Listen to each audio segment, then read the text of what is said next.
diri, lindung semua.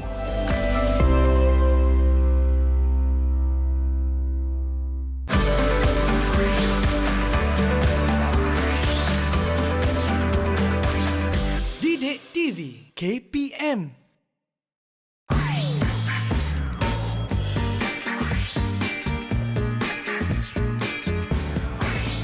Didik TV KPM.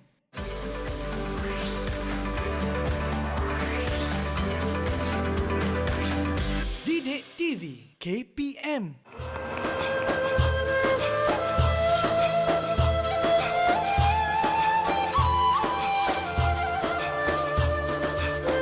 Assalamualaikum warahmatullahi wabarakatuh. Apa khabar semua?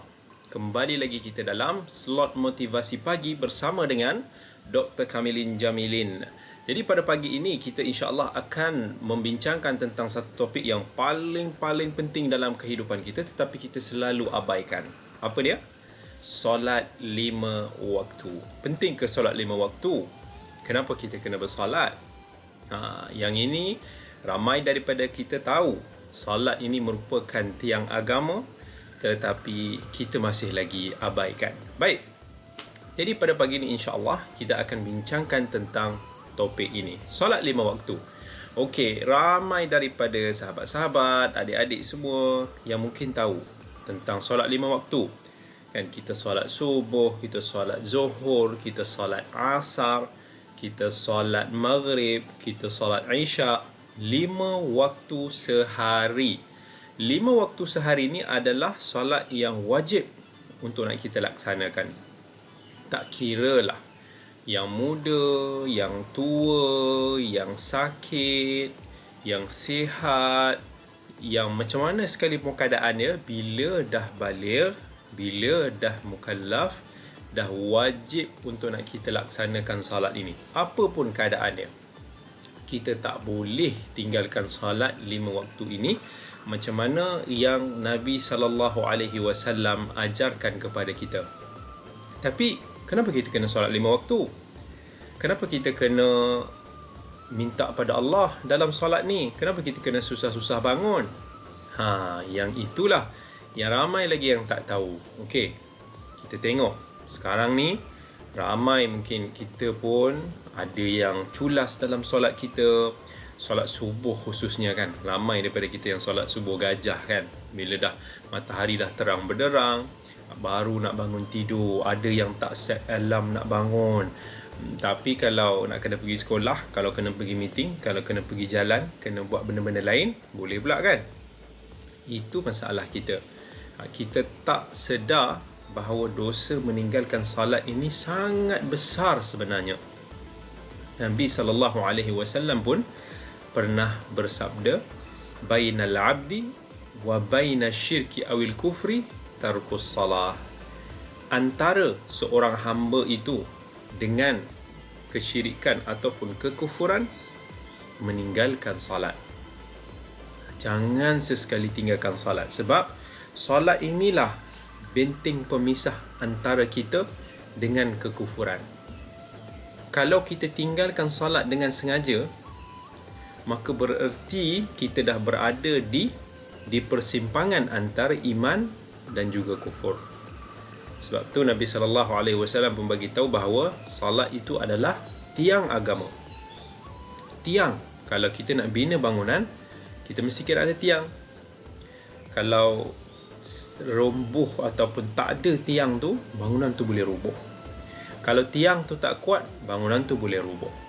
Kita kena ada banyak tiang. Tak cukup satu tiang. Kalau satu tiang je mungkin bangunan tu tak balance, tak stabil. Kalau kata tiang tak cukup, mungkin runtuh juga bangunan tu. Jadi kita kena kuatkan agama kita, kita kena kuatkan iman kita dengan salat. Jangan tinggalkan salat.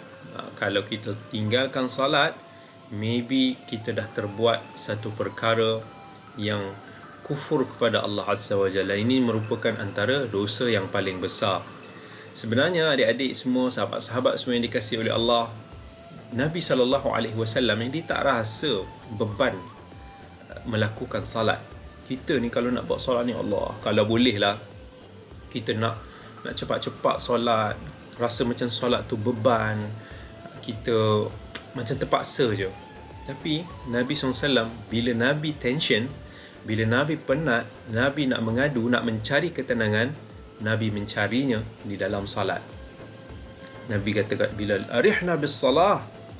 Dan kita ni nak solat ni, kita nak enjoy, nak rehat dalam solat. Sebab masa kita solat, itulah masa yang antara kita, connection antara kita dengan Tuhan kita. Masa itulah kita khususkan, kita korbankan waktu kita, kita berikan sedikit masa kita untuk melaksanakan, untuk berhubungan dengan Allah Azza wa Jal. Sedangkan Nabi SAW pun pernah sebut, aqrabu ma yakunu al-'abdu min rabbih wa huwa sajid. Waktu yang paling hampir seorang hamba itu bersama dengan Tuhannya adalah ketika dia bersujud. Masa kita bersujud, masa tu kita letakkan dahi kita ini di atas tanah, tempat orang berjalan, yang mana kita letakkan tangan kita, lutut kita, kedua kaki kita ni semua, untuk merendahkan diri kita, mengiktiraf bahawa Allah itu adalah Tuhan kita, dan kita berdoa lah banyak-banyak ketika itu. Berdoa, sebab itulah waktu yang paling hampir antara kita dengan Allah, dan itu waktu antara yang mustajab untuk nak kita berdoa kepada Allah. Sebab tu Nabi SAW happy, Nabi gembira bila dapat melakukan salat, sebab sangat tenang dirasakan kalau kita dapat berhubungan dengan Allah. Masa itulah kita dapat merintih, merayu kepada Allah. Kita dapat merasakan kerendahan diri kita sebagai seorang hamba. Jadi jangan abaikan, jangan lepaskan peluang untuk nak kita sentiasa salat. Bukan banyak pun. Salat ni cuma, yang wajib ni cuma 5 waktu. 5 waktu je, waktu pagi sampailah waktu Isyak. Allah nak suruh kita ni ingat pada yang menciptakan. Kita nak kena ingat pada Allah setidak-tidaknya pada 5 waktu tersebut. Takkan tak boleh kan? Kita dah bekerja, Allah beri kita kehidupan, kita bangun daripada tidur, katakan daripada pukul 6 pagi, kemudian tidur pukul 10, 11. Lama tu. Takkanlah dalam 20 jam, dalam 16 jam kehidupan seharian kita yang kita berjaga ni, kita tak boleh ingat pada Allah. Kita tak boleh spend sikit masa kita untuk berhubung dengan Allah, untuk ingat Allah, untuk nak appreciate, bersyukur kepada Allah atas segala nikmat yang dikurniakan. Cukuplah Allah bagi lagi kita nikmat ni, kita boleh bangun pagi, kita bernafas, kita makan, kita bekerja, kita boleh mendapat bermacam nikmat. Ini semua sudah cukup, memadai. 24 jam satu hari kita ada. Takkanlah 20 minit kita tak boleh spend masa kita bersama dengan Allah yang maha menciptakan alam semesta, yang menciptakan diri kita, yang mengurniakan kita segala rezeki, yang maha mulia, yang maha pengasih. Ini semua takkan tak boleh. Tanya dalam diri kita. Sahabat-sahabat semua, adik-adik semua yang dirahmati oleh Allah, insya-Allah kita akan kembali lagi selepas ini. Didik TV KPM. Didik TV KPM. Salat 5 waktu ni bukan mudah untuk nak kita lakukan, walaupun ia tidaklah mengambil masa yang lama. Kalau kita tengok ketika kisah difardukan solat ini ke atas kita pun, kita dah tahu betapa umat ini sebenarnya lemah untuk nak melaksanakan rukun Islam yang paling penting ini. Masa Nabi SAW diangkat Mi'raj ke langit dalam peristiwa Isra' dan Mi'raj, kita pun pernah dengar kisah daripada hadis-hadis yang sahih macam mana Nabi SAW ketika difardukan, awal waktu yang Allah fardukan kepada kita untuk salat adalah 50 waktu. Masya Allah, 50 waktu, 10 kali ganda daripada waktu kita ada sekarang ni. Tetapi bila Nabi SAW kembali ke langit yang lebih bawah, Nabi bertemu dengan Nabi Musa AS, Nabi Musa lah yang meminta kepada Nabi kita sallallahu alaihi wasallam untuk meminta keringanan daripada Allah Azza wa Jal supaya dikurangkan waktu solat itu. Sampailah Nabi minta, Allah perkenankan, sampai dah tinggal 5 waktu, Nabi sallallahu alaihi wasallam malu lagi untuk nak minta. Sebab Nabi Musa pun tahu yang kita ni umat yang lemah, yang kita ni tak akan mampu untuk nak laksanakan apa yang telah Allah perintahkan kepada kita dengan sempurna. Ini 5 waktu pun kita dah rasa liat je kan. Nak bangun subuh tu lah, subhanallah, liat betul rasanya nak bangun subuh. Saya teringat satu kisah yang menjadi penguat kepada diri untuk nak bangun solat subuh.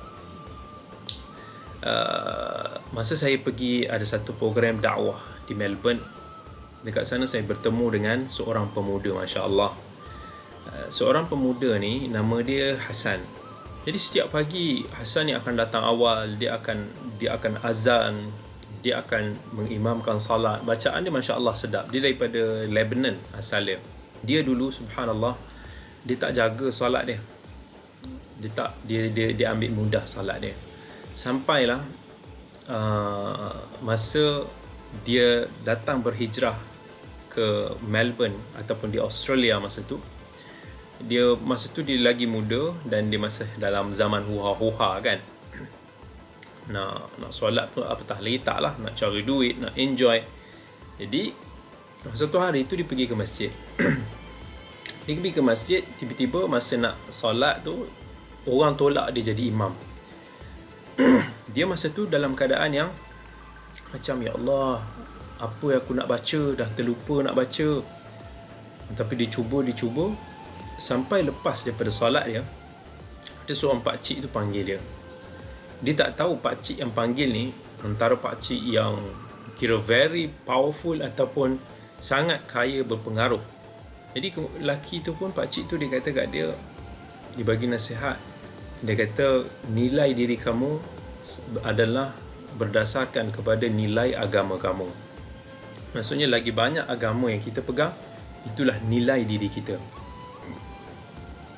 Sampai kata-kata tu walaupun singkat tetapi menusuk jiwa Hasan. Sampai kan Hasan ni pun dia bertanya balik.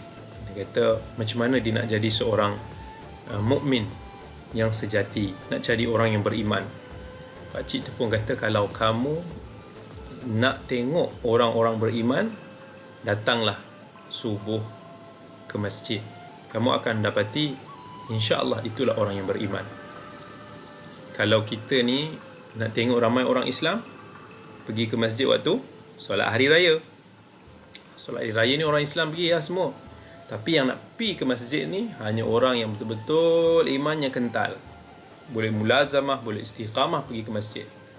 Jadi dia pun berazam sejak daripada hari itu, dia tak nak miss solat subuh lagi ever berjemaah di masjid.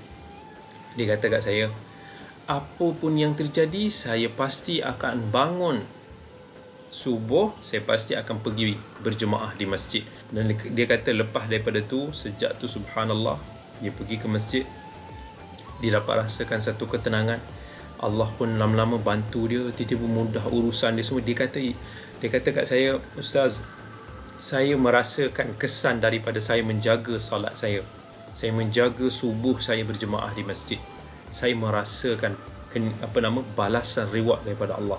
Dan itu menjadi penguat untuk saya tak tinggalkan lagi. Subhanallah. Adik-adik semua yang dirahmati oleh Allah, sahabat-sahabat semua, kalau kita renungkan hadis Nabi SAW, Nabi kata, "Lau ya'lamuna ma." Kalaulah kita tahu manusia ini tahu apa yang Allah telah sediakan ganjaran reward kita untuk orang yang boleh datang subuh berjemaah di masjid, Nabi kata, la atauhuma walau habwan. Nescaya kita akan datang juga ke masjid walaupun dalam keadaan merangkak. Yang datang dalam keadaan merangkak ni siapa? Orang sakit, orang yang tak boleh berjalan. Tapi kalau kita tahu apa ganjaran yang Allah telah sediakan kepada kita untuk kita jaga berjemaah subuh di masjid, kita akan pergi walaupun kita sakit. Cuba kita bayangkan kalau kat masjid tu, masjid kata siapa yang datang saf pertama Solat subuh, setiap seorang dapat RM1,000 setiap hari. Penuh masjid tu. Kan? Tak ada ruang, dah bergaduh-gaduh orang nak masuk masjid tu. Itu baru reward dunia yang tak ada apa. Tapi bayangkan Allah Subhanahu Wa Taala yang reward. Yang Nabi kata kalau manusia tahu, tapi manusia tak tahu betapa besar. Bayangkan 2 rakaat sebelum subuh pun Allah dah kata khairum minad dunya wa ma fiha. Lebih baik daripada seisi dunia ni. Itu baru 2 rakaat sebelum subuh, apatah lagi salat subuh yang wajib yang lebih Allah suka. Besarnya reward dia. Kalau kita fikir nak Ferrari, nak istana, nak apa, reward Allah ni lagi besar. Tapi kita tak nampak. Allah sorokkan dia daripada kita supaya kita nak uji keimanan kita, sejauh mana keimanan kita kepada Allah Azza wa Jalla. Sebab tu jangan abaikan solat kita. Kalau boleh yang lelaki-lelaki ni dapat solat di masjid, solat dekat masjid, pahalanya lebih besar, Allah lebih sayang. Baik, kita kembali lagi selepas ini. Didik TV KPM. Didik TV KPM. Tadi kita dah cerita tentang pentingnya untuk nak kita menjaga salat berjemaah. Yang mana salat berjemaah di masjid itu Nabi SAW sebut pahalanya 27 kali ganda. Walaupun kita ingat benda itu macam satu yang sunat, tak payah pergi pun tak apa, tapi jangan kita lupa Nabi SAW sangat menuntut, dan sebahagian mazhab lain pun menyebut wajib untuk lelaki yang tak ada keuzuran untuk pergi jemaah di masjid. Kalaulah kata benda tu sunat sekalipun, tapi janganlah faham macam sunat ni alah tinggalkan pun tak apa. Kita lupa sunat ni benda yang sunat ni ada 2, sunat muakkad. Yang mana sunat muakkad ni something yang Allah sangat tuntut kita untuk nak buat. Bukan kata kita tinggalkan pun tak apa. Tak, lagi baik kita kena cuba usaha untuk nak buat, dapat pahala. Solat berjemaah antara dia yang mana Nabi SAW cuba untuk tak tinggalkan. Nabi tidak pernah tinggalkan. Sampaikan Nabi SAW masa tengah nazak. Bayangkan masa tengah sakit-sakit akhir, hari-hari terakhir Nabi SAW sebelum baginda wafat. Masa tu tak larat dah, sakit teruk. Masya Allah, tak larat, demam teruk. Dan Nabi SAW ni demam dia lebih lagi berat daripada manusia-manusia yang lain. Sakitnya, panasnya. Sampai kan Nabi minta curah air. Sakit sangat. Kita kalau tak sakit pun kita dah macam-macam alasan. Tapi Nabi SAW masa tengah sakit di hujung-hujung usianya, Nabi concern pasal salat. Nabi minta sahabat papah Nabi ni pergi salat. Bila Nabi pengsan, Nabi terbangun balik, asallan nas, adakah manusia dah salat? Adakah kawan-kawan kita dah salat? Adakah? Tanya pasal salat. Sampaikan Nabi SAW biasa jadi imam pada sahabat dia kan. Maka bila dah masuk waktu solat, Nabi kata, Papa aku bawa pergi solat. Sahabat dudukkan Nabi SAW, sahabat wudukkan Nabi SAW. Lepas tu sahabat papa angkat Nabi SAW. Nabi cuba berjalan. Rumah Nabi sebelah dengan masjid. Nabi cuba jalan. Baru jalan beberapa langkah, pingsan. Subhanallah, betapa Nabi SAW terlalu mengambil berat tentang salat. Sakit teruk macam tu, tak ada alasan nak juga pergi ke masjid untuk nak mengimamkan sahabat-sahabat dia.